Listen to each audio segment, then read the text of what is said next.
Born and raised in the KwaZulu-Natal midlands, singer-songwriter Jason Hartman rose to fame in 2009. He uses his public life as a platform to promote sustainable living. Jason, most people know you as a musician, obviously, but you also have a keen interest in the environment. Where did it all begin for you?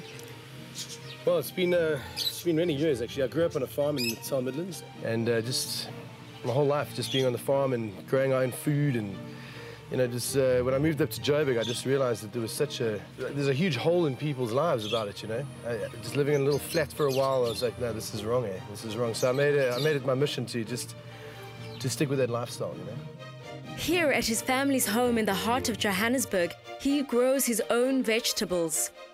Why do you think it's important for people to live a sustainable life?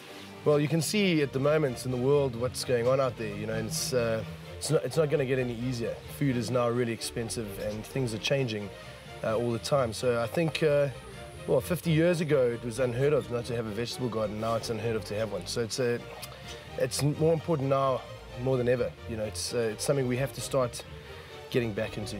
How do you keep your house eco-friendly? Well, first thing I did, I grew a vegetable garden in the back.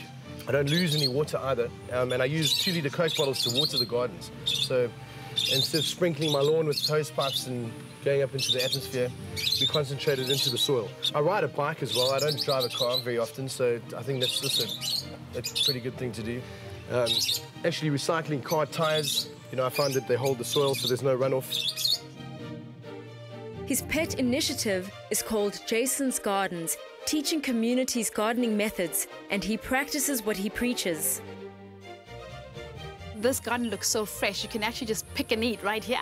I like how you've used the tires, like you said earlier. Very nice. Yeah, recycling is the first step for sustainability.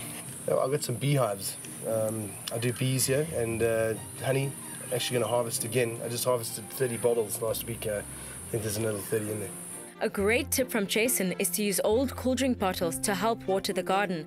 Punch a couple of holes all around, then place it in a hole in the middle of the garden and cover it with soil till you see only the top part of the bottle.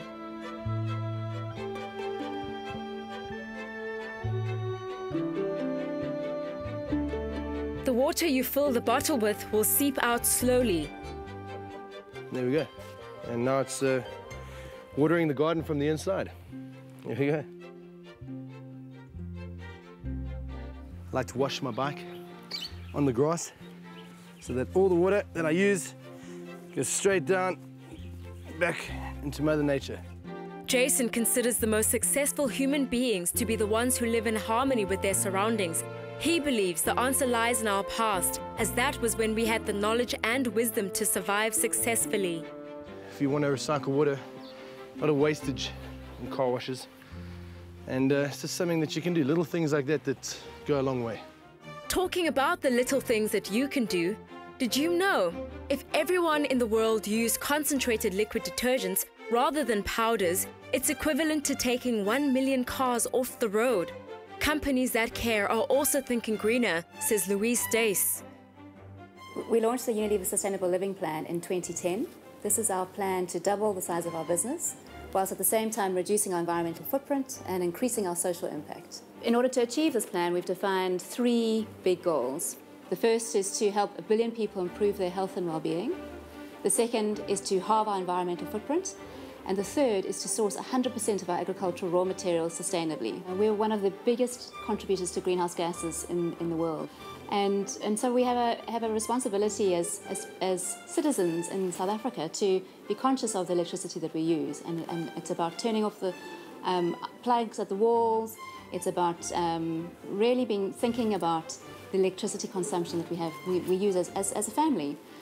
The biggest impact that OMA is trying to achieve is to convince consumers that by using laundry liquids and washing their clothes in a colder wash, consumers can have a bigger impact on the environment. In fact, we can save up to 90% of greenhouse gases if we can convince our consumers to wash in cold water. Being green is about finding your place in the world and becoming more natural, I think.